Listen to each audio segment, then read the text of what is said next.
c'est un jeune entraîneur de club, puisque c'est la première fois qu'il coach une équipe de club. Et il est confronté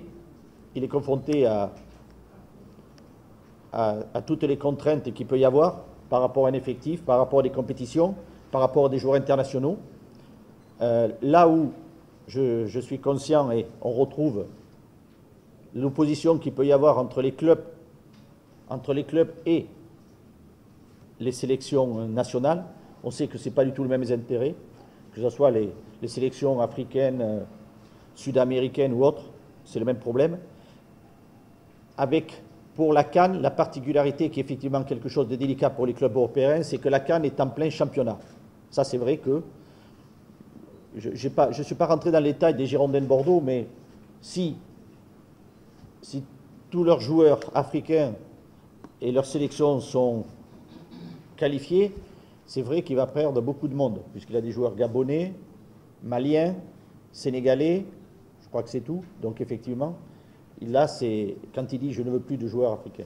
Après, il a évoqué, vous avez parlé de, je n'ai pas eu dans les détails, l'intelligence des joueurs. Il y a des joueurs africains intelligents et d'autres qui ne le sont pas, comme il y a des joueurs français intelligents. Il y en a, ça c'est partout. De marquer spécifiquement le fait que les joueurs africains sont moins intelligents, et il me manque de connaissance quand même des joueurs.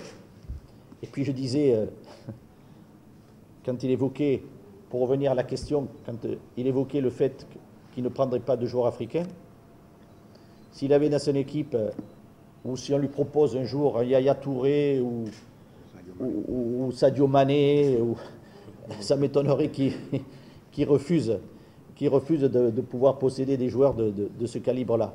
Donc je crois que sa démarche est un petit peu maladroite et elle ne correspond pas à ce qui est réellement ce que représente le football africain, parce qu'après